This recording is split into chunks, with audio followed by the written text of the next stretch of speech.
Desde el Sur, hablemos de ciencia. El programa que hacemos en Argentina para todos los amantes de la ciencia de habla hispana.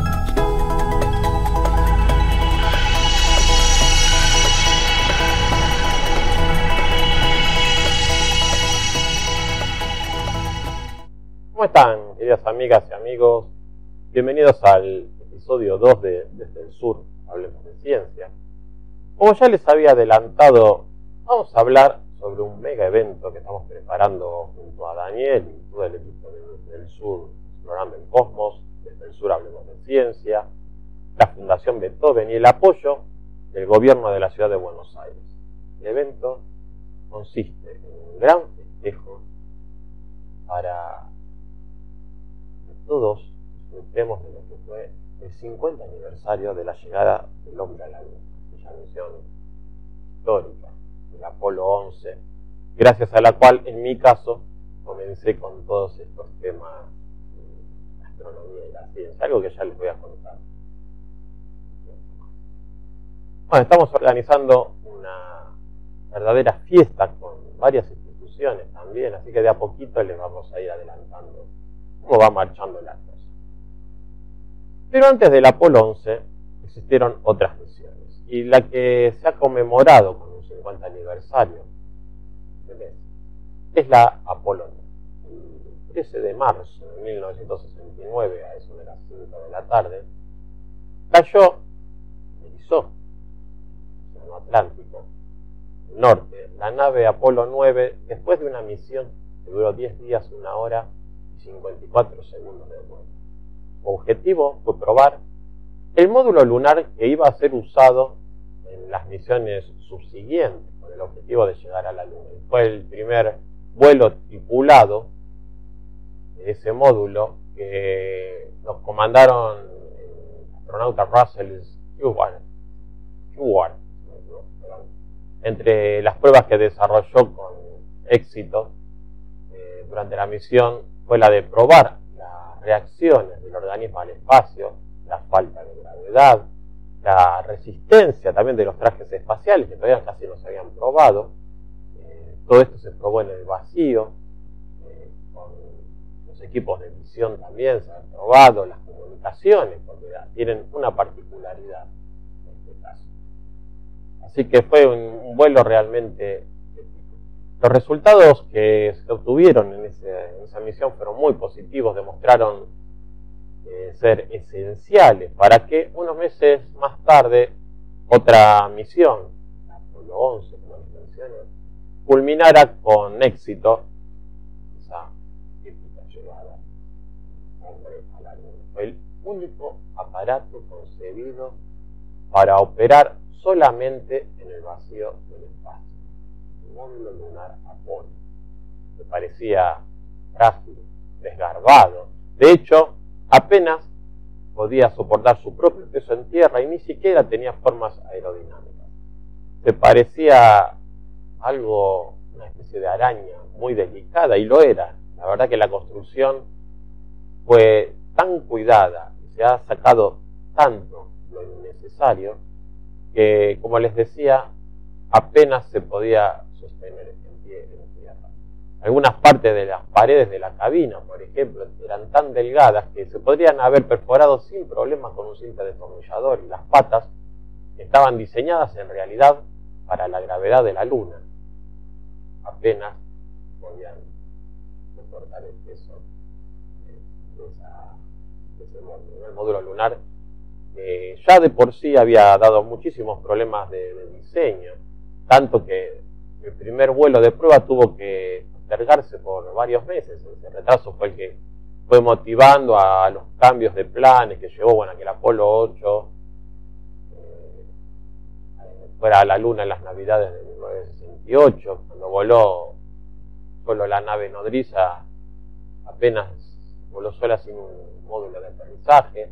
El primer módulo lunar tripulado se estrenó en marzo de 1969, y por una cuestión de precaución, digamos, la prueba tuvo lugar solo en órbita terrestre, casi sin apartarse de la gravedad de nuestro planeta. Se trataba de comprobar mayormente el funcionamiento de buena parte de los equipos, en especial los dos motores, ¿no? El más potente, que era el que iba a permitir posarse en la Luna, y el segundo que se iba a utilizar durante el despegue. Todas esas maniobras podían ensayarse en vuelo sin necesidad de un aterrizaje de verdad, así que lo que se trató de hacer simplemente fue una misión orbital que tenía, entre otros objetivos, probar toda la potencia de ese cohete lunar. Era la primera vez que volaba cargado con una nave completa, ¿no? Más de 41 toneladas en total. En el vuelo ya del Apolo 8, el cohete había ido sobrado de empuje, ¿no? Iba muy liviano, así que los ingenieros decidieron añadirle un lastre de 9 toneladas de cemento para simular las características dinámicas del existente todavía módulo lunar. La misión Apolo 9 se encomendó a dos astronautas veteranos del programa Gemini, James McDivitt y David Scott, y a un novato que se les mencioné, Russell Stewart. McDivitt y Stewart fueron los encargados de pilotar el módulo lunar en un vuelo lunar real. Ellos hubieran bajado a la Luna, mientras Scott los esperaba a bordo de la nave nodriza. Solo 2 años después fue designado Scott comandante del Apolo 15 y se convirtió en el 7º hombre en pisar nuestro satélite y el primero en conducir un automóvil lunar allá. Sus dos compañeros nunca volvieron a volar. Hasta ese momento las comunicaciones entre Houston y la cápsula en órbita eran simples, comunicaciones 1 a 1 de ida y vuelta, pero como solo había un vehículo en el espacio, la clave había sido siempre llamada a comunicarse con el Apolo. Pero ahora, cuando ya el módulo lunar se separaba de mando, había que estar volando dos a la vez. Y bueno, esa fue una de las pruebas importantes por las que se debieron, bueno, primero asignar nombres distintos, que era una prerrogativa del comandante, estos nombres medio graciosos. Casi no hubo duda de cómo bautizar al módulo lunar, por lo que se parece que es una araña, una spider, en referencia fundamentalmente a la forma, ¿no? A sus 4 patas. Al tratarse de una misión de ingeniería no había lugar para mucho experimento científico, así que las dos naves acopladas entraban en órbita baja, después comprobaban que todo estaba en orden, los astronautas pasaban al módulo lunar a través de una escotilla intermedia y Stewart, con una escafandra parecida a la que iba a utilizarse más adelante en la Luna, abrió la puerta y salió al exterior. Se fue una maniobra extravehicular, sin llegar a flotar, simplemente se introdujo con las botas en unos soportes que le ofrecieron buen agarre, porque de hecho bueno, fue la única vez que se probó el traje lunar en el espacio.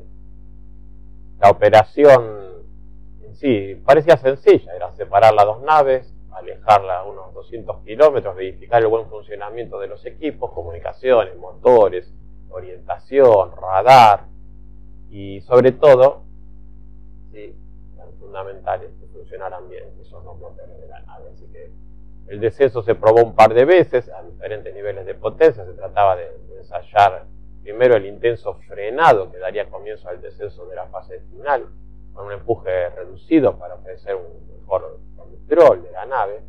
El motor de descenso era ajustable, permitía un control muy fino cuando llegara el momento de aterrizar en la Luna, y el de ascenso era mucho más simple, era todo o nada, se encendía y se apagaba. En una misión real, una vez encendido, desarrollaba todo el impulso de golpe hasta que la cabina con los tripulantes entrara en órbita segura. El despegue de la Luna era como una especie de corche, ¿no? De un corcho de una botella, era un disparo y salían elevados sobre la superficie lunar. Y una vez libres, esa pequeña nave, la cabina del Spider, con McDivitt y Stewart a bordo, localizó la nave nodriza mediante un radar, se fue aproximando. Esa persecución les llevó un buen rato, llevó prácticamente 2 horas, y en cada corrección de trayectoria, Scott a bordo del Gumdrop, que era el otro vehículo, debe estar preparado para ejecutar la misma maniobra en espejo, o sea, como una alternativa si fallaba la del módulo lunar. y que esa maniobra de reencuentro tenía que funcionar bien sí o sí para recuperar a los dos tripulantes.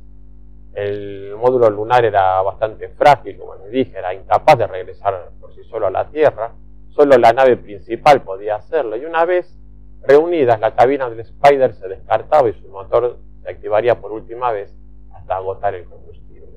Así que quedaba en una órbita donde la que iría perdiendo altura progresivamente hasta destruirse en un reingreso a la atmósfera.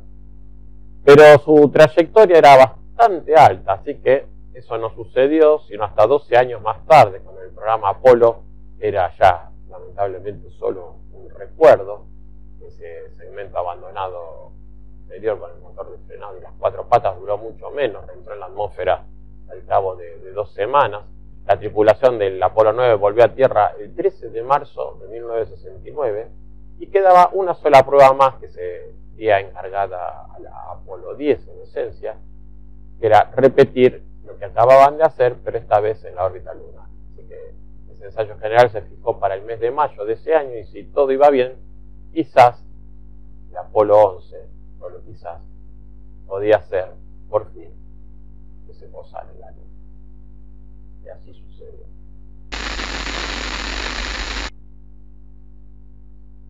Vamos a hablar ahora de lo que les comentaba antes, el rol de la mujer en la ciencia y lo importante que es.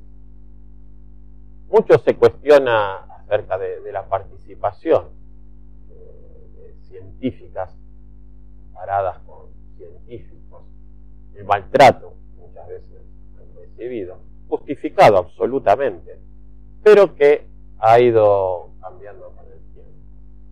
Y eso se nota si recorremos un poco el periodo que va desde un poquito antes del oscurantismo hasta la actualidad.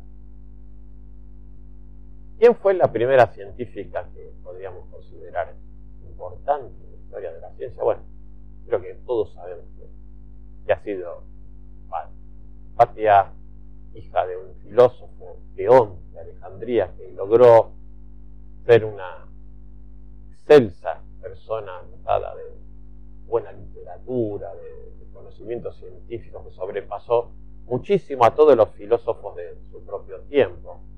Es una de las primeras de quienes tenemos referencia, si no la primera. Fue toda una maestra de prestigio, ¿no? En su escuela neoplatónica, hizo importantísimas contribuciones a la ciencia en los campos de las matemáticas, de la astronomía. Ella era como una revisora de la biblioteca que manejaba su padre y murió, adelanto un poquito, brutalmente asesinada a mano de los cristianos de la época.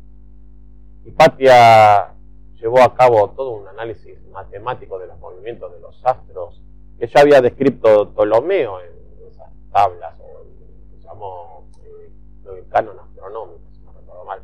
Por lo que se refiere, bueno, a ciencias aplicadas, confeccionó un planiferio celeste muy bien hecho, el hidroscopio para pesar líquidos. Durante su vida, la escuela de Alejandría transmitió esta doctrina filosófica con un espíritu integrador, el espíritu de los pitagóricos, no separaba a los estudiantes según su religión. Los alumnos de Hipatia eran todo un modelo de conocimientos, de diversidad cultural, religiosa, en una época muy difícil, y hasta étnicas, ni siquiera hacían ese tipo de distinciones. Y eso atraía a los intelectuales de diferentes partes del mundo, que iban acudiendo a la ciudad de Alejandría para formarse en diferentes concepciones filosóficas, científicas. Pero bueno, como les decía, les adelanté un poquito, una multitud de creyentes en el Dios cristiano la fueron a buscar un día, la engañaron, y bueno, un prefecto Orestes la acusó. Cuando descubrieron el lugar en donde se encontraba, la fueron a buscar, la hallaron sentada, tranquila, tal vez esperando el final. La hicieron descender, la arrastraron por escalinatas, y bueno, los días de Cuaresma le arrancaron la ropa, la arrastraron por las calles de la ciudad y le provocaron la muerte. Por si eso fuera poco, la llevaron a un lugar llamado Sinarón, quemaron su cuerpo. Todo el mundo rodeó al patriarca del lugar, que era Cirilo, que fue canonizado en Sinarón. porque había acabado con los últimos restos de idolatría de la ciudad y, a mi entender, comenzado una triste época durante. Hipatia decía: conserva celosamente tu derecho a reflexionar, porque incluso el hecho de pensar erróneamente es mejor no pensar en eso.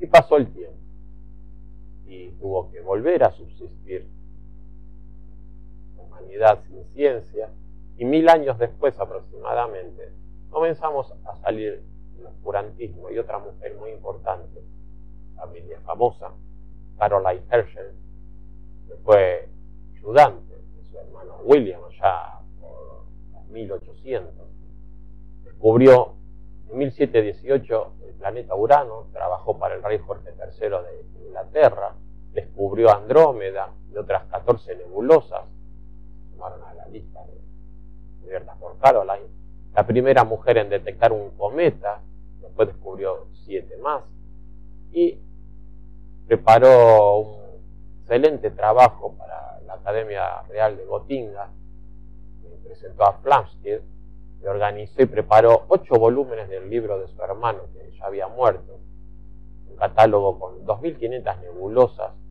que después su sobrino, John Herschel, continuó. En 1828 publicó el catálogo de 1500 nebulosas descubiertas por los Herschel, y la Sociedad Astronómica Real, por ese trabajo y otros, le concedió la medalla de oro. Fue miembro honorario de la Sociedad Astronómica Real y, bueno, murió con 96 años y todo bagaje de conocimientos, al punto que ganó una medalla de oro en ciencias que le otorgó el rey de Prusia. Más cerca de nosotros, en el siglo pasado, y antes de que se inventaran las computadoras, las mujeres se dedicaban a calcular. Y hay un par que realmente hicieron un trabajo espectacular que llevó un avance en tecnología sin precedentes. La primera fue Henrietta Levy. Los cálculos, como les decían, eran hechos por humanos en esa época, a finales del siglo XIX. Las computadoras de Harvard llamaban a ese grupo de mujeres que hacía cuentas y cuentas sin parar, un grupo de un centenar de niñas, chicas que trabajaron haciendo cálculos en el observatorio de Harvard de Estados Unidos, y Henrietta Swan Leavitt fue una de las más destacadas porque su trabajo permitió que otros científicos como Hubble y Einstein, nada menos, hicieran descubrimientos que cambiaran una iniciativa de Edward Pickering, que era astrónomo más brillante de la época, ya por 1877, hizo que las mujeres se involucraran en el trabajo del observatorio, que les estaba vedado. En esa época solo los hombres podían tener acceso a los telescopios y al resto de los instrumentos. Entonces tuvo la idea de contratar exclusivamente mujeres para hacer la tarea que era de suma importancia y que no requería tener acceso a los telescopios. Esas computadoras de Harvard crearon el primer catálogo de todo el cielo, que fue el primer intento de la humanidad por documentar el universo entero.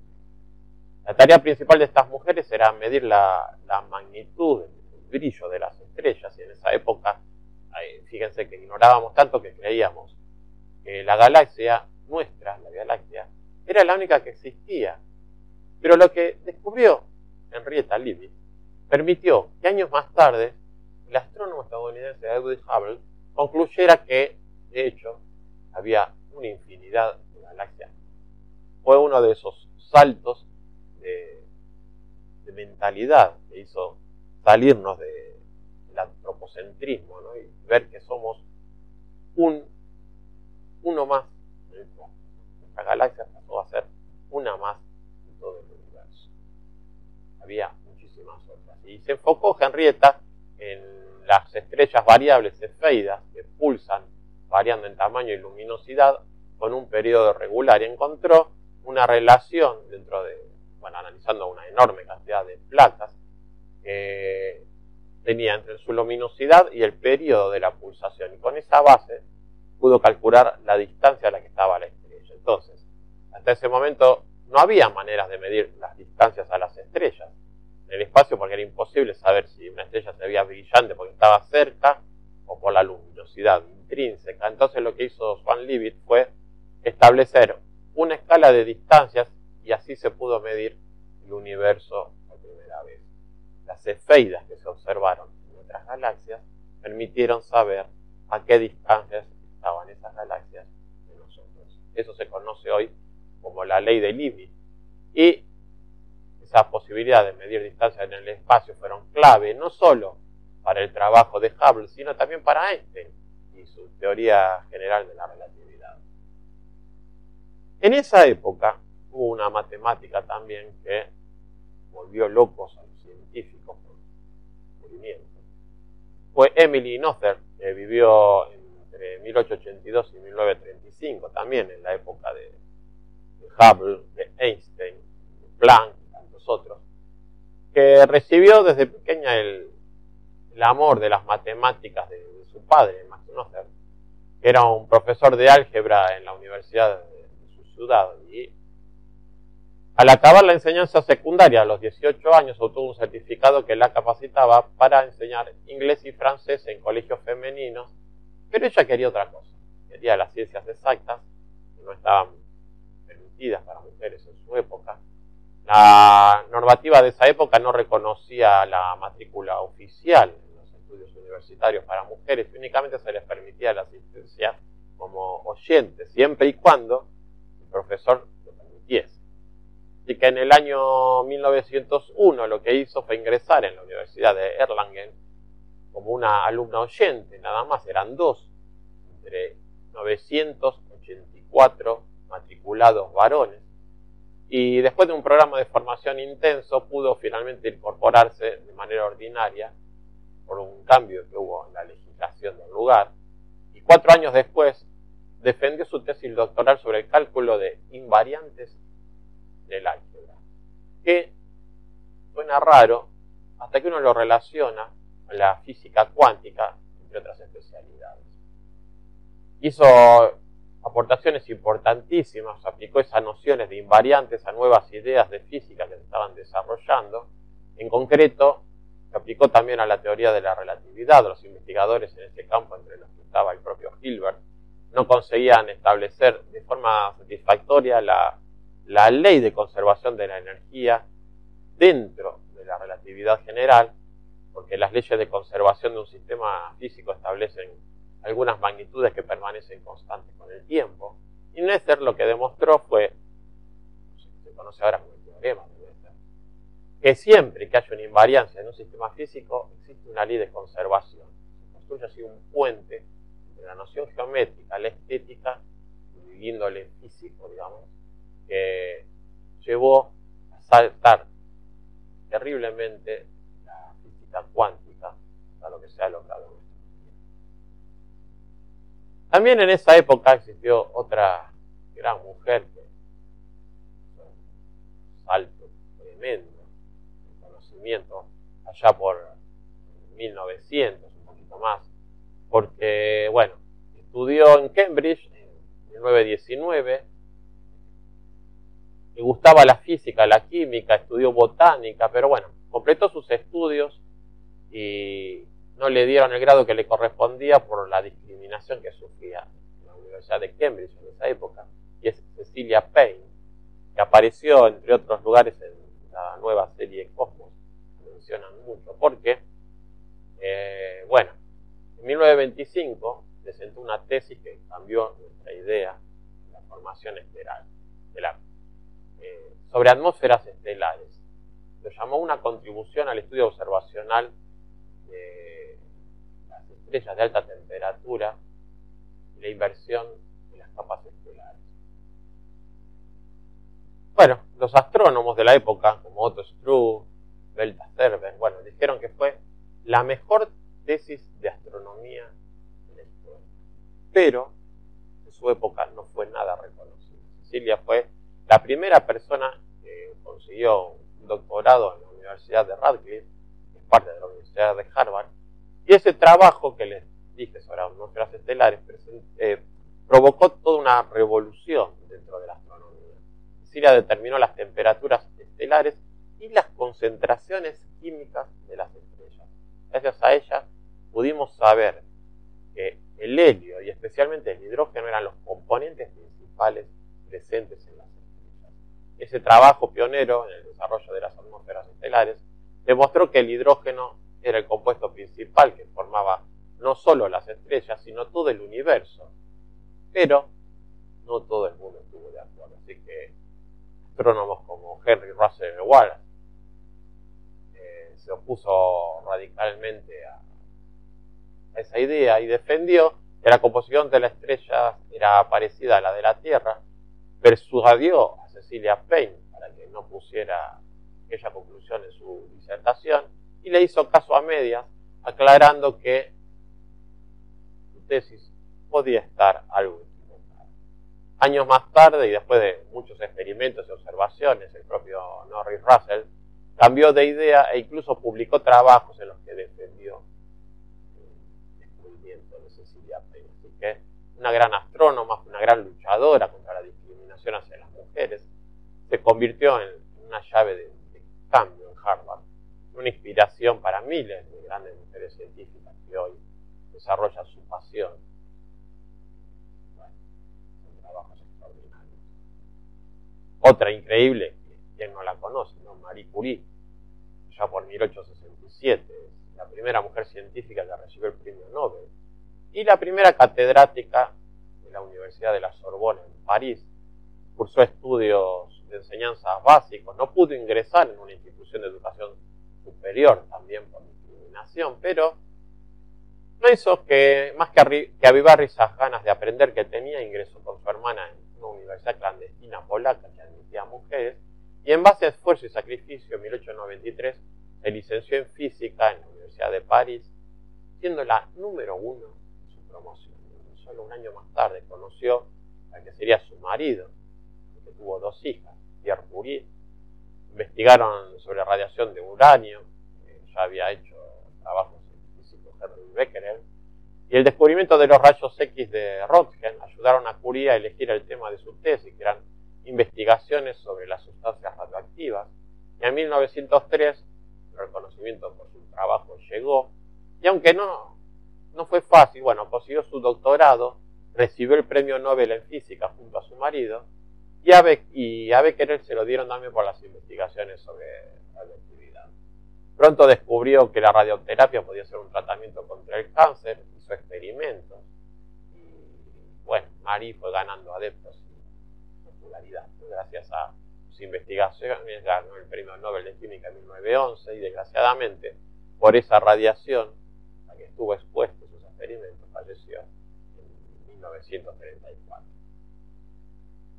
Más cerca de nuestra época, mediados del siglo XX, un salto en el conocimiento, pero esta vez en biología, fue dado por otra mujer, Rosalind Franklin, conocida también por muchos, que a los 30 años generó una fotografía conocida como la foto 51, que fue clave para demostrar por primera vez cómo debía ser la estructura del ADN, que hasta entonces era un misterio. Esta científica británica también, como Marie Curie, murió de cáncer de ovario en 1958 a los 37 años, y nunca fue reconocida para un premio Nobel, y se lo llevaron sus coetáneos gracias al trabajo que ella hizo. Empezó a trabajar en Londres y bueno, se volvió experta en cristalografía de rayos X, y con eso se analizó la forma en que se difractan los cristales y dispersan formando patrones, ¿no?, sobre placas fotográficas, y esos patrones se usaron para entrever las estructuras moleculares tridimensionales. Entre ellas, la foto de 21 que mencioné, trató sobre la estructura del ADN. Tenía cuadernos con mediciones de laboratorio, observaciones, detalló la distancia relativa entre los distintos elementos repetitivos en la molécula de ADN, anotó todo detalle y hasta el tema de la doble cadena, de la hélice, las cadenas complementarias. Y bueno, ese increíble estudio lo hizo con un compañero de laboratorio, Maurice Wilkins, que compartió esas observaciones de Rosalind escondidas con Watson y Crick, que fueron los que finalmente llevaron el premio Nobel. Esta joven científica hizo el hallazgo, esa clave del rompecabezas que le faltaba a Watson y Crick para formular la hipótesis sobre cómo debía ser la estructura del ADN. Los alcances de esta publicación tienen aún consecuencias en día de hoy. Como les decía, falleció de cáncer a los 37 años y en 1962 justamente Watson y Crick y Wilkins, pasó la información, recibieron el premio Nobel de Medicina por una investigación sobre la molécula de ADN. Está cerca de nuestro siglo una astrónoma brillante, Vera Rubin. Desde muy temprano había mostrado interés por el cielo, por su particularidad. Se licenció en astronomía en Nueva York. Intentó entrar después en Princeton, no lo logró por la discriminación de la época. Las mujeres no fueron aceptadas en el programa de astronomía de Princeton hasta 1975. Y en su tesis, esta física brillante concluyó que las galaxias estaban juntas como en racimos y no distribuidas al azar como se pensaba en esa época. Estuvo trabajando muchísimos años, más de 20, en el tema, intentando resolver el problema de la rotación de nuestra galaxia, y en 1970 obtuvo evidencias suficientes para hacer el descubrimiento de lo que hoy llamamos la materia oscura. El trabajo permitió determinar que más del 90% del universo está compuesto por esa sustancia impalpable, y con ello recibió la medalla de oro de la Real Sociedad Astronómica de Gran Bretaña y la convirtió en la segunda mujer reconocida por esa institución, después de la astrónoma alemana Caroline Herschel, aunque nunca le fue otorgado el merecidísimo premio Nobel de Física. A quien tampoco se la reconoció mucho fue a Jocelyn Bell, aunque, bueno, eran otras épocas. Nació allá en Irlanda del Norte en 1943 y, bueno, en 1965 ganó un título de grado en física en la Universidad de Glasgow y más tarde comenzó a trabajar en el doctorado en Cambridge y se graduó. Los primeros 2 años él los dedicó a asistir a la construcción de un radiotelescopio de 81.5 MHz que iba a utilizar para hacer el seguimiento de cuásares. Ese telescopio empezó a operar en 1967 y el trabajo de Jocelyn consistía en operar el telescopio y analizar más de 120 metros de papel producidos por los registros del telescopio cada 4 días. Y después de varias semanas de análisis notó algunas marcas inusuales en ese papel, y esas marcas eran hechas por una fuente de radio demasiado rápida y regular para hacer un cuásar. Esa fuente era solo 2,5 centímetros en casi 122 metros de papel, pero reconoció su importancia. Jocelyn Bell encontró la evidencia de que existían pulsares. En 1968 esa noticia catapultó a esta joven astrónoma, publicaron sus trabajos en la revista Nature y después se realizaron más trabajos por otros grupos de astrónomos alrededor del mundo que identificaron la señal como proveniente de estrellas de neutrones en rápida rotación. Esos objetos que identificó Jocelyn Bell comenzaron a ser conocidos con el nombre de púlsares, un término que significa simplemente estrella pulsante. Y bueno, ese doctorado que recibió en 1968 hizo que, bueno, haya hecho el descubrimiento de estas estrellas variables pulsantes que han cambiado nuestra concepción del comportamiento de las estrellas en el universo. Y para cerrar, una mujer que aún en nuestros días da que hablar, que es Jill Tarter, una mujer que decía que le gustaba mucho lo que hacían los chicos, hasta quiso cursar carpintería en su ciudad, pero en esa época ni siquiera eso le dejaban a las mujeres, así que bueno, la obligaron a elegir la carrera de economía doméstica, pero siguió con sus estudios en Cornell Y ahí llegó a licenciarse en Ingeniería Física en 1965, la única mujer de una clase de 300 estudiantes. Y ahí exploró distintas ingenierías, consiguió un máster, un doctorado en astronomía en Berkeley, y entre 1971 y 1975 empezó a trabajar y tomó contacto con lo que es el SETI, la búsqueda de inteligencia extraterrestre, gracias a un proyecto llamado Serendip, que buscaba poblaciones de seres extraterrestres que podían haber desarrollado comunicación. Así que, bueno, empezó ahí a trabajar en Serendip en 1979, y en los años 70 se unió por casualidad a un grupo donde un astrónomo quería buscar inteligencia extraterrestre utilizando radiotelescopios. Así que Jill era la encargada de utilizar el ordenador, y nunca antes se había planteado trabajar en SETI, hasta que este doctor Boyer le pasó un informe que cambió su vida, el proyecto Cyclops de la NASA, en donde explicaba cómo llevar a cabo investigaciones con radiotelescopios para encontrar señales de radio que podían ser emitidas por alguna civilización extraterrestre. No fue la tecnología o el procesado de señales lo que más la entusiasmó, sino la idea de que después de tantos años los humanos pudieran por fin lograr las herramientas y experimentos que podían responder a esa pregunta. Nos hacemos todos y estamos solos en el universo. Así que Jill se convirtió en una pionera del SETI hasta nuestros días, aunque ahora ya está jubilada. En su época dice que la discriminación de género casi no existía, al menos en estos temas. Fundó el Instituto SETI en 1984 y ha hecho un catálogo con una selección de estrellas candidatas a tener exoplanetas potencialmente habitables, hasta tal punto reconocida que Carl Sagan se basó en ella para su personaje de Ellie Hathaway en la novela Contacto. Fue llevada al cine en 1997 por Robert Zemeckis, con Jodie Foster como protagonista. Así que bueno, de hecho Jill y Jodie trabajaron juntas preparando el personaje y quedó bastante conforme Jill con la película y con lo que dijeron de ella sin mencionar. Así que bueno, grandes mujeres que sin duda no han tenido problemas de capacidad. Y vamos a entrar en el tema del feminismo, ¿no? Tan hablado y hasta maltratado en esta época.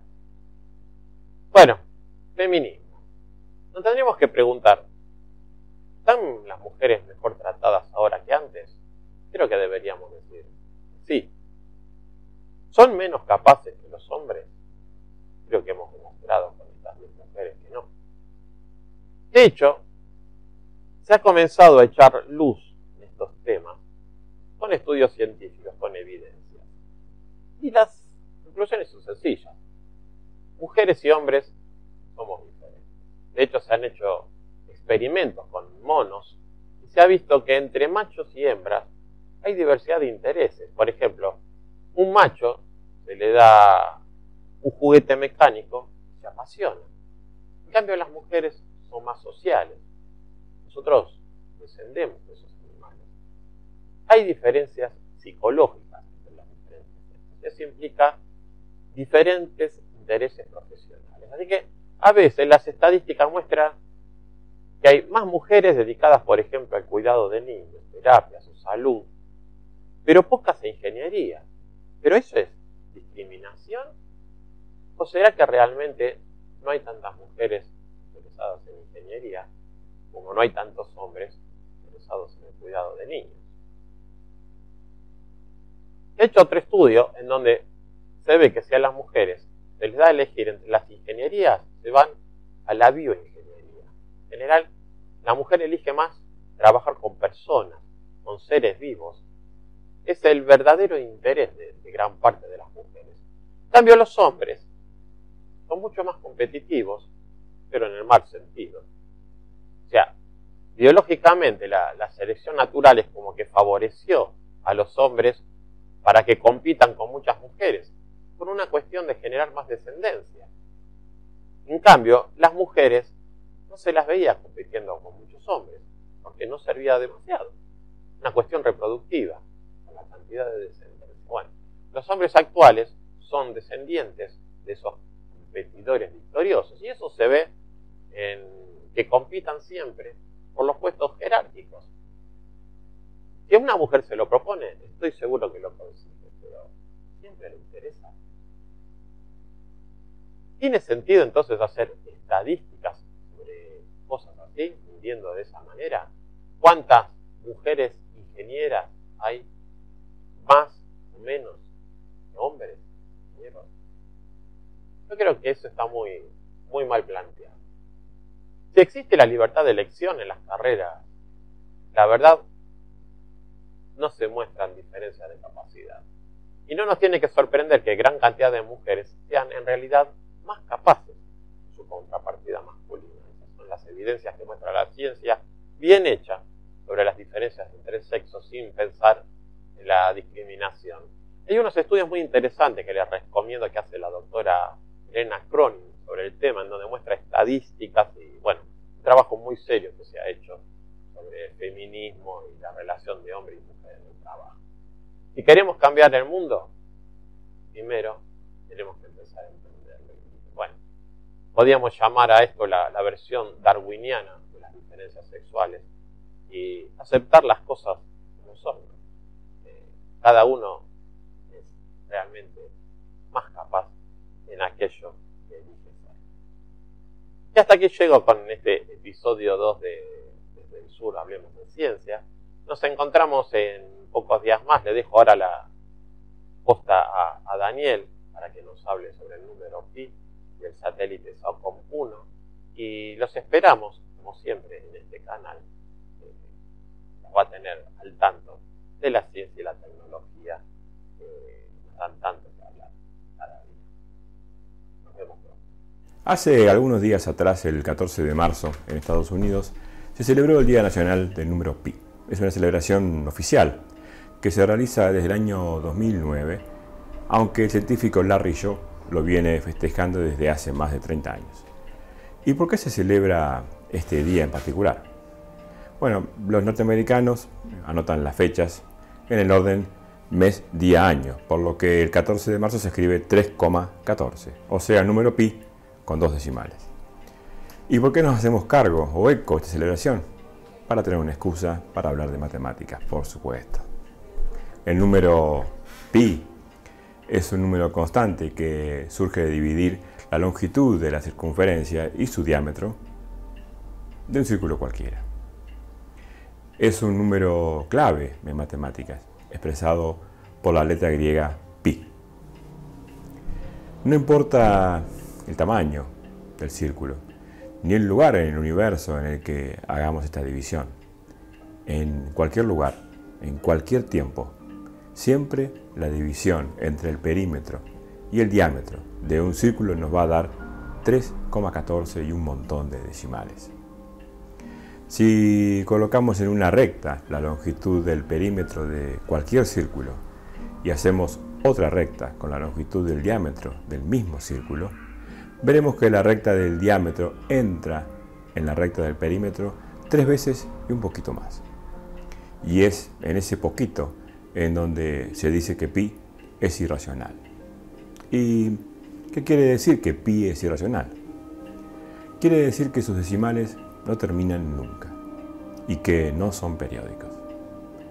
Que por más decimales que le agreguemos, nunca encontraremos un patrón de números que se repita. No se conoce todavía el fin de sus posiciones decimales. Hace poco una ingeniera de software de Google calculó pi con 31 billones de dígitos sin encontrar un patrón de números repetidos que lo haga periódico. Su cálculo requirió 170 terabytes, o sea, discos rígidos de computadoras, 256 computadoras virtuales y 121 días completos para completarlo. Pensemos en esto. Si una persona puede pronunciar 120 dígitos por minuto, le llevaría casi 491.000 años pronunciar todos los decimales calculados en este último intento. Y más allá de estas curiosidades matemáticas, ¿por qué tanto lío con pi? Porque resulta que participa y participó de nuestras vidas diariamente y de muchas maneras. Los objetos redondos fueron utilizados por el hombre durante casi toda su historia. Ollas, ruedas, vasos, botellas, galletas, pelotas, bolas. Y pronto se dieron cuenta de que esta cifra de 3 y un poquito más era clave para calcular las longitudes, áreas y volúmenes de los cuerpos redondos. Ya en la antigüedad se observaba que todos los círculos conservaban una estrecha dependencia entre el contorno y su diámetro. El primer registro del uso del número pi se pudo encontrar en un papiro egipcio del 1800 antes de la era común, que tenía un valor de 3,16. También, por la misma época, aparecieron cálculos de pi en la Mesopotamia, que oscilaban entre 3 y 3,125.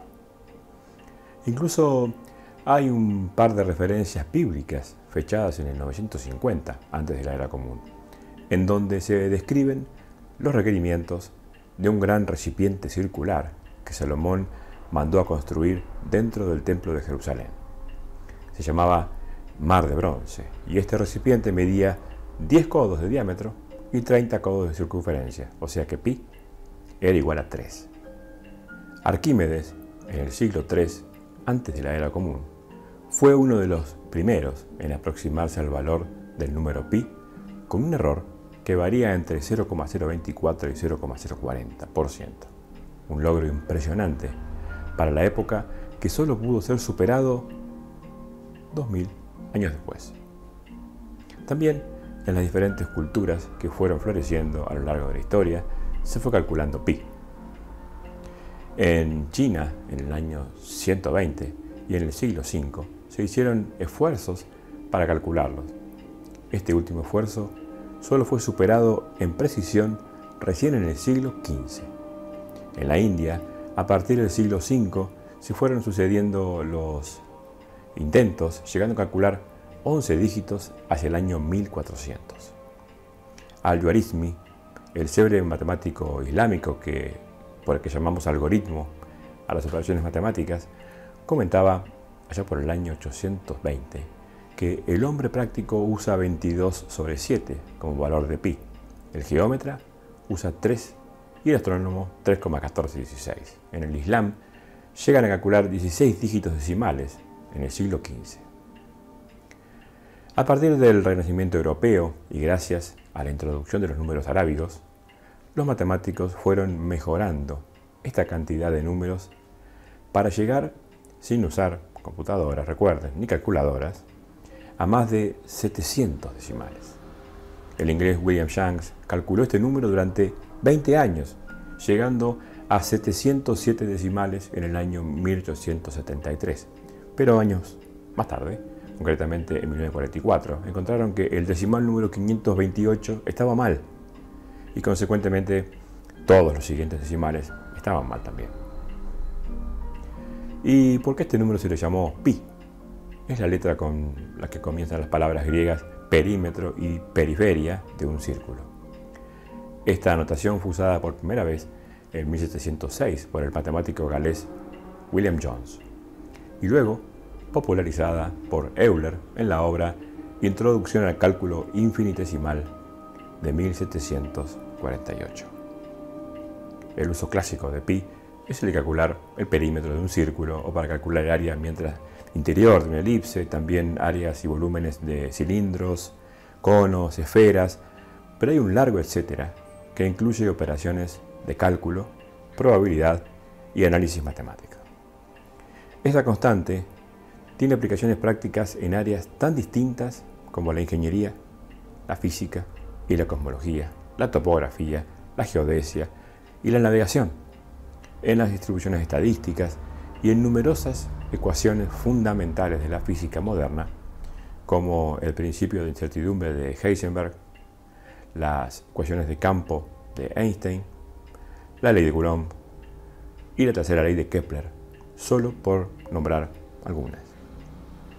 Sin embargo, no andamos por la vida haciendo estos cálculos. Hay otras aplicaciones mucho más cotidianas, aunque invisibles. Veamos en el día a día. Por ejemplo, en el celular. Cada vez que se desea comunicar el celular con una antena de telefonía más cercana, ejecuta un cálculo llamado transformada de Fourier para descomponer las señales recibidas en sus frecuencias constitutivas. Y ese cálculo usa pi. Cuando le hablas a tu celular para dictarle algún comando o búsqueda, también usa la transformada de Fourier para descomponer tu voz en las frecuencias que las componen. Y así poder comenzar el proceso de entender qué fue lo que le dijiste a tu teléfono. Por último, en el celular también, cada vez que le pedís ayuda al GPS para ir a algún lugar o saber de dónde estás, se ejecutan una gran cantidad de cálculos en donde pi también está presente. En estadística, ya en matemáticas, pi se usa para calcular el área debajo de la curva de distribución, lo que es aplicable para obtener modelos financieros o con márgenes de error en resultados científicos. Pi es útil para estudiar curvas. Así, pi ayuda a entender sistemas periódicos u oscilantes como relojes, ondas electromagnéticas o incluso la música. Concretamente, por ejemplo, pi es el elemento clave en los relojes de péndulo.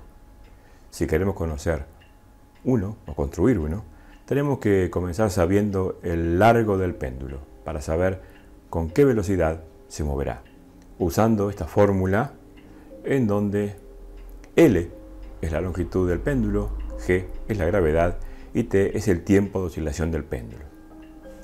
Cuando los aviones vuelan grandes distancias, lo que en realidad están haciendo es recorrer el arco de un círculo. La ruta debe calcularse como tal, para medir con precisión el uso de combustible. Y por supuesto que pi es un dato clave. Ni hablar del uso de pi en astronomía. Primero, antes que nada, tenemos que mencionar es que usando pi, Eratóstenes calculó el tamaño de la Tierra aproximadamente en el año 250 antes de la era común. Dedujo, usando palos, sombras y mucho ingenio, que la Tierra tenía unos 40.000 kilómetros de perímetro y unos 12.800 kilómetros de diámetro.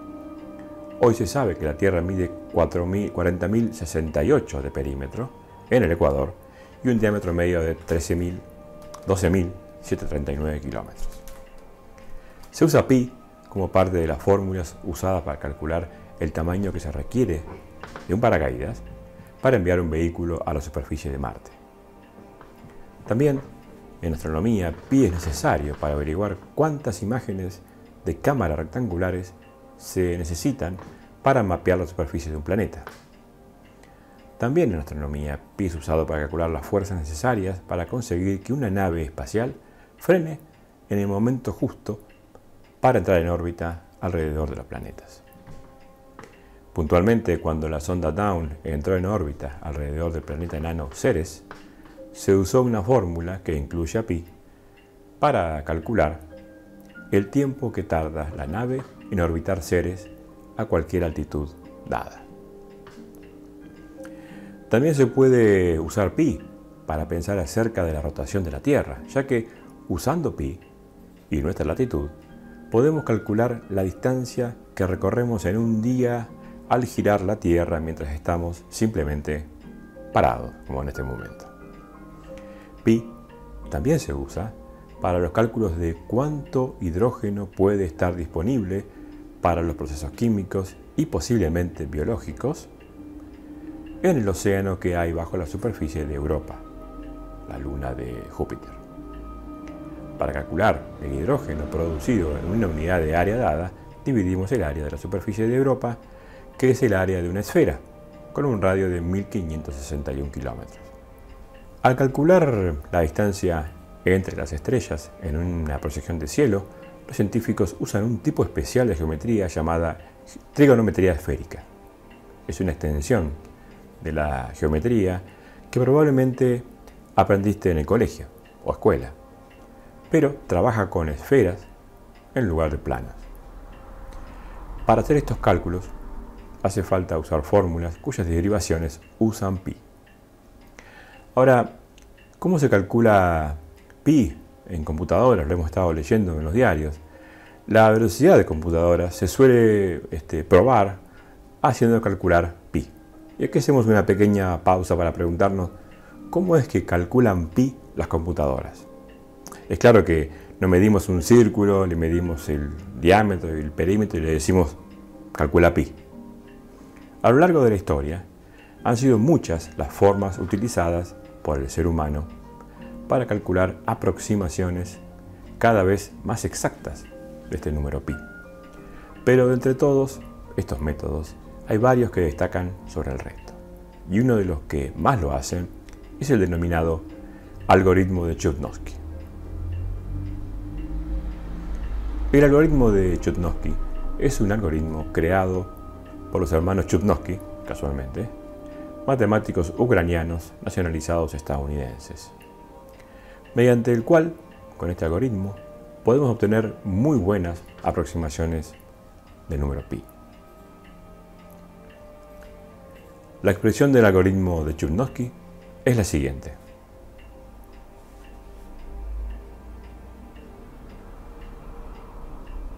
Y con ella obtenemos 14 decimales exactos más de pi cada vez que le damos a la letra k un valor.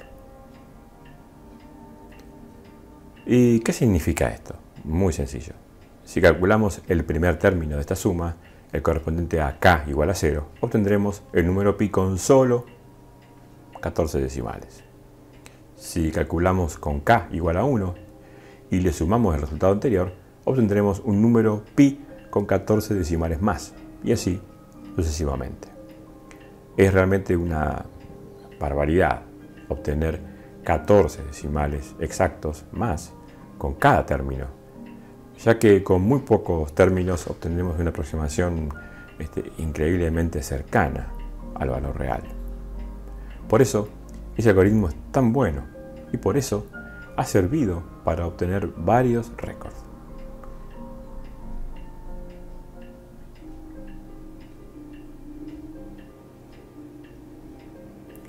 ¿Qué importancia tiene para nosotros conocer tantos decimales? Da información sobre las capacidades de cálculo computacional, más que nada.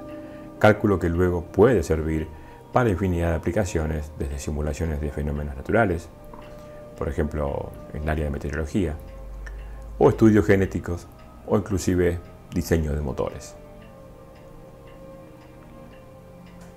Con todo esto que hablamos sobre pi, está claro que pi está con nosotros no solo un día, sino los 365 días del año. El episodio 484 de nuestro podcast Desde el Sur, Explorando el Cosmos, lo dedicamos a los satélites artificiales allá por noviembre del 2018. Lo pueden buscar. Y uno de los temas fue el lanzamiento del satélite argentino SAOCOM 1A.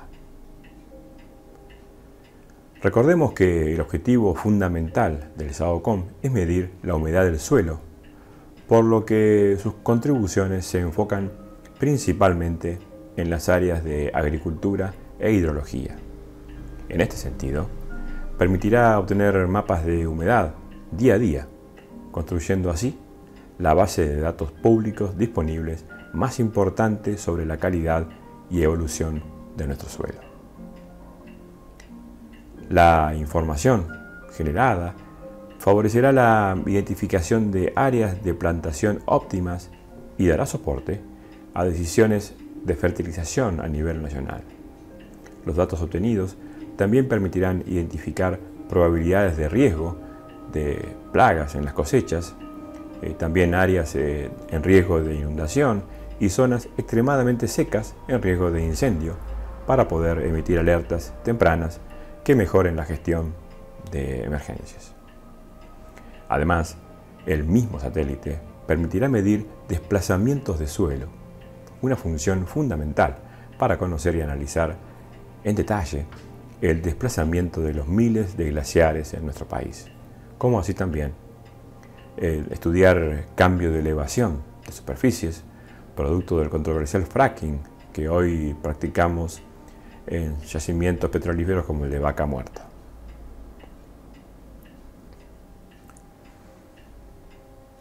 Sabíamos que luego del lanzamiento que ocurrió el 7 de octubre de 2018, comenzaba un largo proceso de calibración.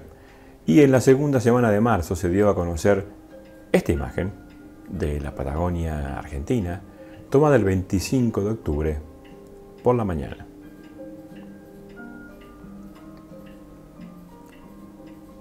En esta foto del lago Viedma y el lago Argentina se pueden observar montañas, meandros, estepas y se ve hasta el efecto del viento en el agua.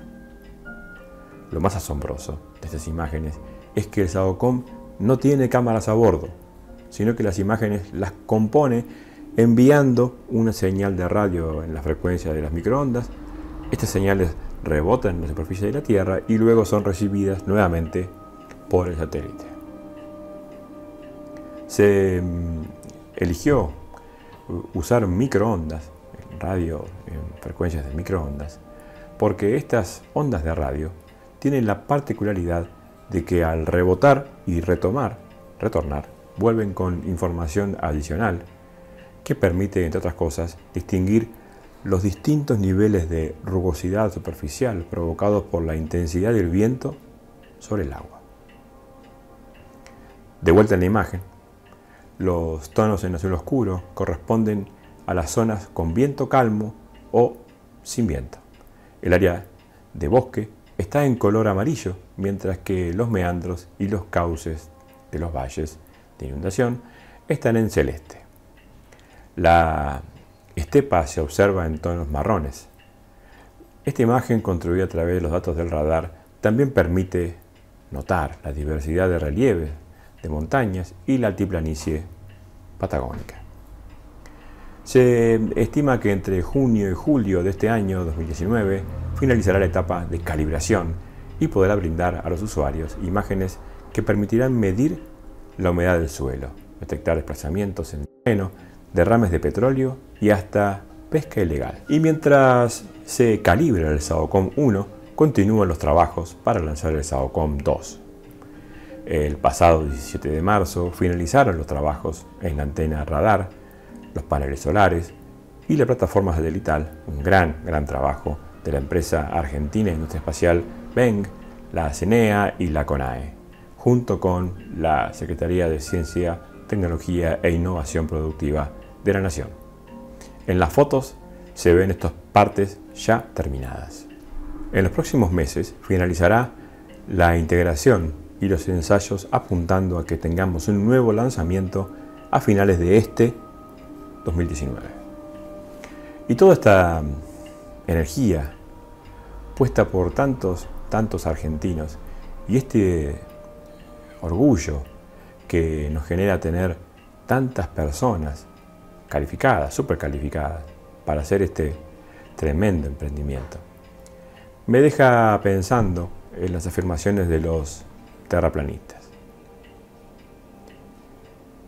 Como saben, para que toda la construcción de afirmaciones terraplanistas que inventaron funcione, tienen que decir, no les queda otra, que los satélites artificiales no existen. Y al decir eso tiene increíbles implicancias. Cae hasta simpático decir que todo es parte de un gran plan orquestado por la NASA, con todos sus recursos volcados a hacerle creer a la humanidad que la Tierra es esférica, vaya a saber por qué motivos.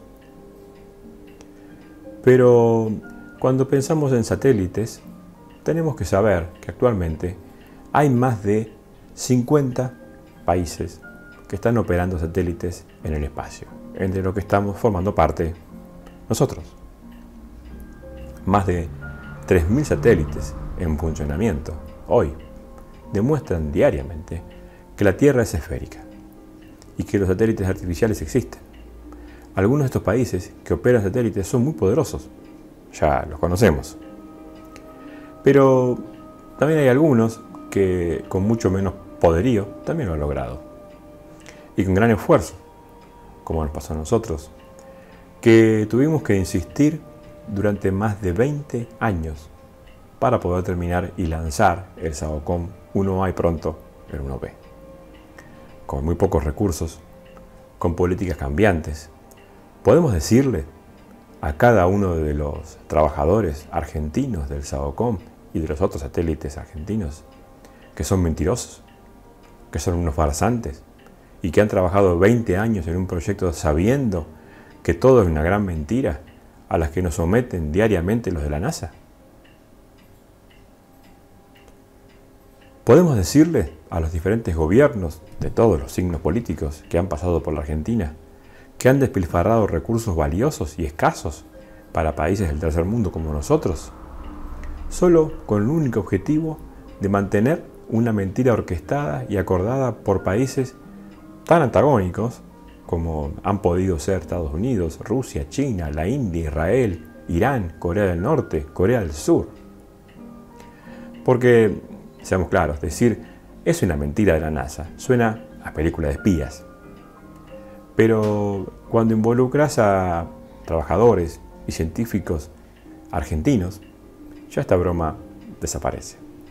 Estos ingenieros, estos científicos, estos trabajadores son muy reales, tienen nombre y apellido, viven en casas, tienen caras, viven en nuestros barrios y hablan como nosotros. Y cada uno de ellos ha hecho de estos proyectos su vida y les enorgullece que lo sigan haciendo. Así que cada vez que escuchemos a los terraplanistas decir los satélites no existen, pensemos en ellos, los trabajadores de nuestros planes espaciales, su compromiso y sus logros. Y pensemos que ellos somos todos nosotros. Hasta la próxima.